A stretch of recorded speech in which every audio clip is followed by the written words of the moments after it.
وسیم رضوی کے اوپر حالیہ ہم نے جو ہے کچھ بیان سنے ہیں جو نیوز میں بھی آج کل کافی وائرل ہو رہے ہیں، اخباروں میں آ رہے ہیں کہ یہ وسیم رضوی جو کہ پہلے شیعہ وقف بورڈ کا چیئرمین تھا اور اس کے علاوہ ایک رام جنم بھومی نام سے فلم بنائی، اس کا پروڈیوسر رہا۔ دیکھیے ایسا ہے کہ قرآن میں اللہ تعالیٰ نے خود کہا کہ یہ وہ کتاب ہے جس کا ذمہ اللہ نے لیا ہے۔ ہم قرآن اور حدیث یہاں پہ اس لیے کوٹ کریں گے کیونکہ وسیم رضوی نے یہ ایک فتنہ اٹھایا ہے کہ کچھ 26 آیتیں قرآن میں ایسی ہیں جو لوگوں کو ٹیررزم کی طرف آمادہ کر رہی ہیں۔ میں اس کی طرف بعد میں آؤں گی، پہلے میں آپ کو بتا دوں کہ قرآن میں اللہ تعالیٰ نے فرمایا واضح طور پر کہ یہ وہ کتاب ہے جس کا ذمہ اللہ نے خود اٹھایا، کیونکہ یہ جو کتاب ہمارے پاس دنیا میں ہے یہ تو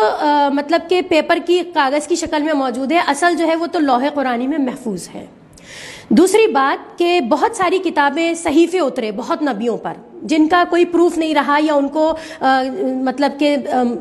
سیکیور کر کے نہیں رکھا گیا تو وہ کہیں نہ کہیں ضائع ہو گئے، لیکن 4 رسول اور 4 ایسی کتابیں جس میں زبور، انجیل، توریت اور قرآن، جس میں سے جو 3 کتابیں ہیں جن کا تعلق جو ہے وہ یہودیوں سے اور ہمارے عیسائی بھائیوں سے بھی ہے، وہ کافی حد تک بدلی جا چکی ہیں۔ ایک واحد قرآن ایک ایسی کتاب ہے جس میں نہ کوئی تبدیلی اب تک ہوئی ہے نہ ہوگی۔ حضور پاک صلی اللہ علیہ وسلم کی حدیث تھی کہ قیامت سے پہلے کئی فتنے آئیں گے، یہ اسٹیٹمنٹ دینا وسیم رضوی کا کہ 26 آیتوں کو بدلا جائے یہ انہی فتنوں میں سے ایک فتنہ ہے، اور ظاہر سی بات ہے ایک ملعون قسم کا آدمی ہے۔ میں اس کو کسی کمیونٹی سے نہیں جوڑوں گی۔ دیکھیے یہ شیعہ وقف بورڈ کا چیئرمین تھا، رہا ہوگا، ہمیں اس سے مطلب نہیں ہے۔ شیعہ بھائی ہمارے ساتھی ہیں، ہماری کمیونٹی کا حصہ ہیں، ہم سنی اور شیعہ کبھی بھی الگ نہیں تھے، ہم ایک کلمے کو ماننے والے، ہمارا ایک ہی کعبہ اور ہماری ایک ہی کتاب ہے، ٹھیک ہے۔ تو میں سمجھتی ہوں شیعہ تو یہ ہے ہی نہیں، ہم تو اس کو مسلمان ہی کنسیڈر نہیں کرتے ہیں۔ بہرحال ایک چیز یہ ہے کہ چونکہ آج کل ماحول گرم ہے، ہم یہ ایک ٹیکٹس، ایک حربہ، ایک ٹرک اپنائی جا رہی ہے۔ وسیم رضوی جو ہے وہ اپنے بیان کی طرح ہم کو تکلیف دے رہے ہیں کہ تھرو کہ 26 آیتوں کو بدل دیا جائے، جو ناممکن ہے، بدلی تو نہیں جائیں گی۔ لیکن میں یہ بتاؤں کہ اس نے ایک فلم بنائی رام جنم بھومی۔ میں گاندھی جی سے بات شروع کرتی ہوں۔ گاندھی جی نے یہ کہا تھا کہ ہم نے رام راجیہ تو نہیں دیکھا، لیکن اگر رام راجیہ رہا ہوگا تو وہ یقیناً ہمارے دوسرے خلیفہ عمر رضی اللہ عنہ کے زمانے میں رہا ہوگا، جتنا کہ گاندھی جی نے مطالعہ کیا تھا خلفائے راشدین اور حضور پاک صلی اللہ علیہ وسلم کی بایوگرافی کا۔ تو گاندھی جی سے زیادہ قابل تو یہ ٹھہرا نہیں، ٹھیک ہے۔ تو گاندھی جی خود کہہ گئے تھے۔ اچھا، اب اس نے جو رام جنم بھومی کے اوپر فلم بنائی تو میں بتا دوں کہ ہمارے علامہ اقبال جن سے بڑا کوئی شاعر، کوئی مفکر نہیں پیدا ہوا، انہوں نے تو خود رام کے اوپر ایک نظم لکھی تھی جس میں انہوں نے کہا تھا کہ رام جو ہے وہ امام الہند ہے، ہم سے زیادہ عزت دوسری قوموں کو کوئی قوم نہیں دیتی، ہم سے زیادہ محبت کی بات، ہم سے زیادہ انسیت کی بات، ہم سے زیادہ پیس کی بات، نان وائلنس کی بات کوئی دوسری قومیں نہیں کرتی۔ آج تک اٹھا کر آپ اگر ہسٹری دیکھ لیں کہ وار ہوئی، جنگیں ہوئی، ریولیوشنز آئیں، مار پیٹ ہوئی، میساکر ہوا، ٹھیک ہے نا، نرسنہار جسے کہتے ہیں، تو اس میں کتنے مسلمان تھے جنہوں نے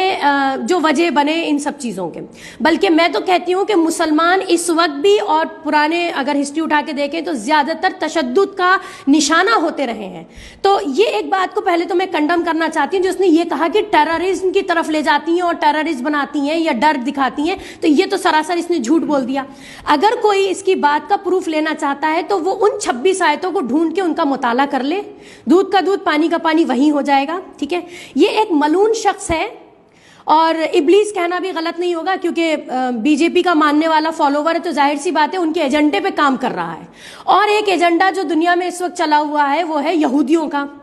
جو ہر حال میں چاہتے ہیں کہ مسلمانوں کو کیسے نیچا دکھایا جائے۔ اس کی تھوڑی سی 1 منٹ میں آپ کو ہسٹری بتا دیتی ہوں۔ دیکھیے یہودی جو ہیں یعقوب علیہ السلام کی 12 اولادوں سے، ٹھیک، ان کو اللہ تعالیٰ نے بہت شرف دیا، بہت عزت بخشی، ان کی نسلوں میں بہت نبی آئے، ٹھیک ہے۔ انہوں نے اپنے نبیوں کا احترام نہیں کیا تو اللہ تعالیٰ نے ان کو ذلیل کرنے کے لیے ان کے اوپر ہمیں، جسے کہتے ہیں کہ شرف بخشا، کہ حضور پاک صلی اللہ علیہ وسلم کو اور ان کی امت کو بہترین امت قرار دے دیا اور قرآن ہمارے اوپر اتار دیا۔ لیکن اللہ تعالیٰ نے یہودیوں کو مارا نہیں،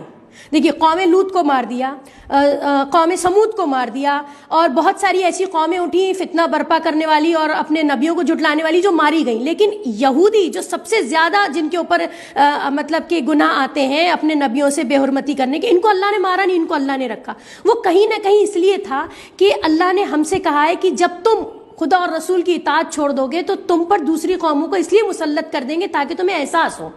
تو آج یہودی زندہ اللہ نے ضرور رکھے ہیں, ان کا بھی وقت آئے گا, ان کا بھی ایک جسے کہتے ہیں کہ اللہ نے انتظام رکھا ہوا ہے. میں اس وقت پورے ریلیجن کو تو ڈسکس یہاں نہیں کر سکتی,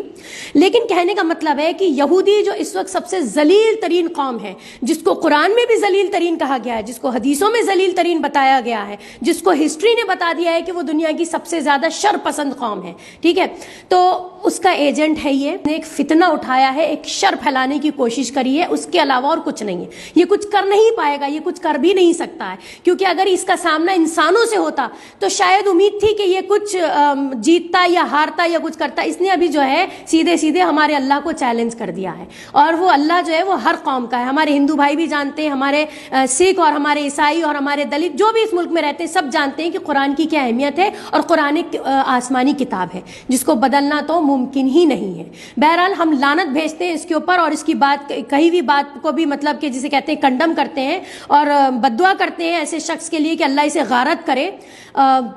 بہرحال بہت تکلیف کی بات ہے, کیونکہ ہم تو بالکل برداشت نہیں کر سکتے کہ ہمارے مذہب کے اوپر اس طرح کی بات آئے. یہ کہیں نہ کہیں ایک پولیٹیکل اسٹنٹ بھی ہو سکتا ہے.